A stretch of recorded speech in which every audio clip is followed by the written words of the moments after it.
Welcome to food awesome. இன்றைக்கி நம்ம என்ன செய்ய போகிறோம்னா போன்லெஸ் சிக்கன் 65 செய்ய போகிறோம். அதுக்கு முன்னாடி எங்கள் சேனலை நீங்கள் சப்ஸ்கிரைப் பண்ணுங்கள், பக்கத்தில் இருக்க நோட்டிஃபிகேஷன் பெல்லையும் கிளிக் பண்ணிக்கோங்க.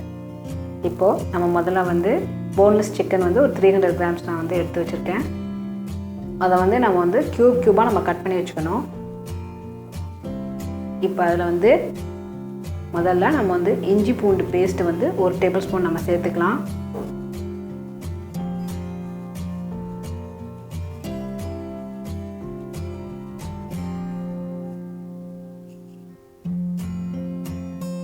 அதுக்கப்புறமா தனி மிளகாய்த்தூள் 1 டீஸ்பூன் நம்ம சேர்த்துக்கலாம். நீங்கள் காரத்துக்கு தகுந்த மாதிரி நீங்கள் சேர்த்துக்கோங்க. ஆனால் அந்த 1 டீஸ்பூன் கரெக்டாக இருக்கும். இன்னும் கொஞ்சம் ஸ்பைஸ் வேணும்னா நீங்கள் கூட சேர்த்துக்கோங்க. அதுக்கப்புறமா மிளகுத்தூள் ஒரு 3/4 டீஸ்பூன் நம்ம சேர்த்துக்கலாம்.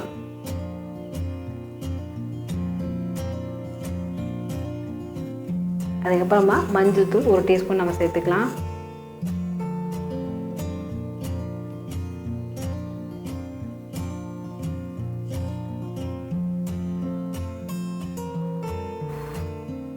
அதுக்கப்புறமா அரிசி மாவு 1 டேபிள் ஸ்பூன் நம்ம சேர்த்துக்கலாம். இது பச்சரிசி மாவு 1 டேபிள் ஸ்பூன் நம்ம சேர்த்துக்கலாம்.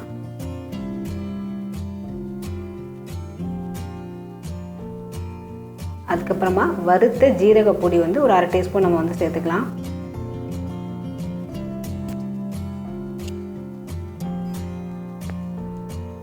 அதுக்கப்புறமா தனியாத்தூள் 1/2 டேபிள் ஸ்பூன் நம்ம சேர்த்துக்கலாம்.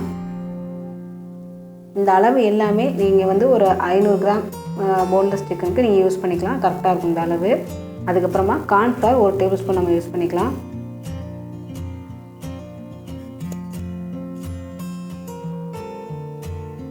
அதுக்கப்புறமா சுவைக்கு தகுந்தாப்புல நீங்கள் சால்ட் ஆட் பண்ணிக்கோங்க.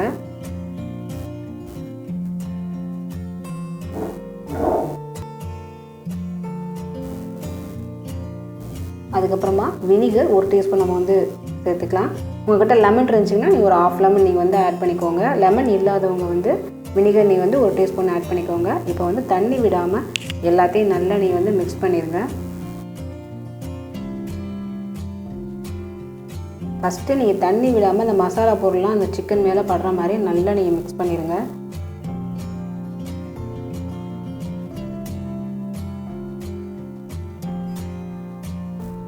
இப்போது நல்லா மிக்ஸ் பண்ணியாச்சு. நான் கொஞ்சம் கூட தண்ணி சேர்க்கலை. நீங்கள் தண்ணி சேர்க்கணுன்னா 2 டேபிள் ஸ்பூன் தண்ணி சேர்த்துக்கோங்க. அதுக்கப்புறமா ரீஃபைண்ட் ஆயில் 1 டீஸ்பூன் நம்ம ஆட் பண்ணிக்கலாம். அதுக்கப்புறமா நறுக்குன்னு கொத்தமல்லி இலையை 1 டேபிள் ஸ்பூன் நம்ம ஆட் பண்ணிக்கலாம். அதுக்கப்புறமா எக்கு அந்த எக்கோட ஒயிட் மட்டும் நம்ம ஒரே ஒரு முட்டையோட எக் ஒயிட் மட்டும் நம்ம ஆட் பண்ணிக்கலாம். மஞ்சள் சேர்க்க வேண்டாம். இது எல்லாத்தையும் போட்டுட்டு நல்லா நம்ம மிக்ஸ் பண்ணிடலாம். இது போன்லெஸ்ஸில் தான் செய்யணும் கிடையாது, வித் போனோடையும் செய்யலாம். ஆனால் போன்லெஸ்ஸில் செஞ்சிங்கன்னா நல்லா ஜூஸியாக இருக்கும், டெண்டராகவும் இருக்கும், சாப்பிட நல்லா டேஸ்ட்டாக இருக்கும்.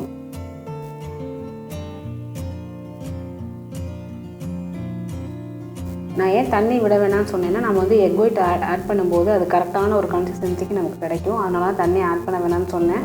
ரெண்டாவது முட்டை ஆட் பண்ணும்போது நமக்கு இந்த மசாலா பொருள்லாம் கொஞ்சம் கூட விலகாமல் இந்த சிக்கனோட நல்லா செட் ஆகிருக்கும். நமக்கு எண்ணெயில் போடும்போது இந்த தனியாக அந்த மசாலாலாம் போகாது.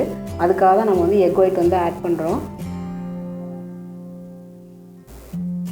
நீங்கள் எக் ஒயிட் ஆட் பண்ணதுக்கப்புறமா நல்லா நீங்கள் மிக்ஸ் பண்ணிடணும். இப்போ நல்லா மிக்ஸ் பண்ணியாச்சு. இது ஒரு 30 நிமிஷம் அப்படியே நல்லா ஊறணும். 30 நிமிஷத்துலேருந்து 45 நிமிஷம் வரைக்கும். அது நீங்கள் கூடவே ஊற வச்சாலும் நல்ல டேஸ்ட்டாக தான் இருக்கும். நான் ஒரு 30 மினிட்ஸ் நல்லா ஊற வச்சுருக்கேன். இப்போ இதை நம்ம டீப் ஃப்ரை பண்ணிடலாம்.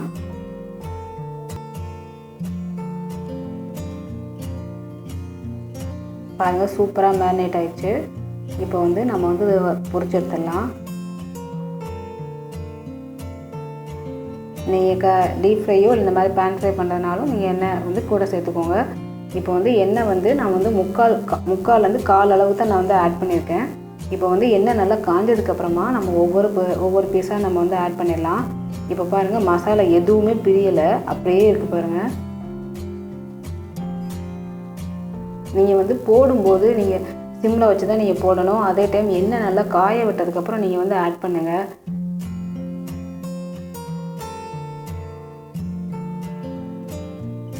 சிக்கனை வந்து ஒன்றோட ஒன்று உரசுற மாதிரி போடாதீங்க, கொஞ்சம் தண்ணி தண்ணியே போடுங்க. அப்போ தான் உங்களுக்கு வந்து நல்லா எல்லா பக்கமும் உங்களுக்கு வந்து வேகும், அந்த கிறிஸ்பும் உங்களுக்கு கிடைக்கும்.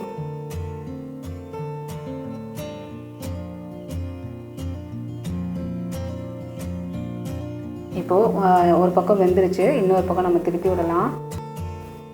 சிக்கன் வந்து சீக்கிரமே வெந்துடும்.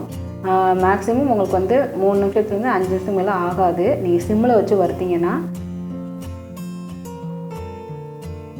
2 பக்கமும் நல்லா ப்ரௌன் கலர் நல்லா கிறிஸ்பாக வர வரைக்கும் நல்லா நம்ம வந்து சிம்லேயே வச்சு நல்லா நம்ம வந்து வறுத்து எடுத்துடணும். அப்போ தான் நல்லா மொறுமொறுன்னு உங்களுக்கு நல்லா கிடைக்கும்.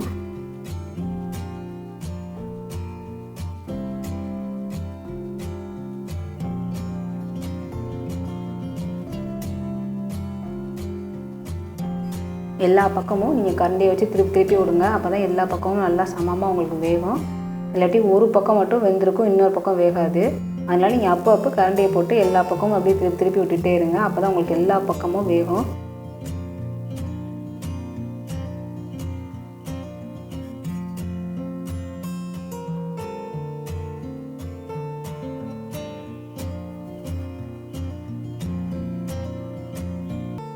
எவ்வளோ ஜூஸியாக எவ்வளோ டெண்டராக இருக்குது பாருங்கள். சூப்பராக நல்லா கிறிஸ்பாகிடுச்சு பாருங்கள். நல்லா மொறுன்னு நல்லா சாஃப்டாக சூப்பராக இருக்குது.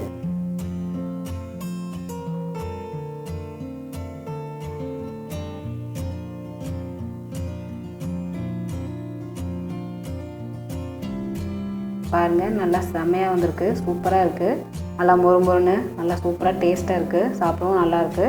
நீங்கள் வந்து இந்த ரெசிபியை நீங்கள் ட்ரை பண்ணி பாருங்கள். செஞ்சு பார்த்துட்டு எனக்கு கமெண்ட் பண்ணுங்கள். இந்த வீடியோ பிடிச்சிருந்ததுன்னா உங்கள் ஃப்ரெண்ட்ஸுக்கு ஷேர் பண்ணுங்கள், லைக் பண்ணுங்கள்.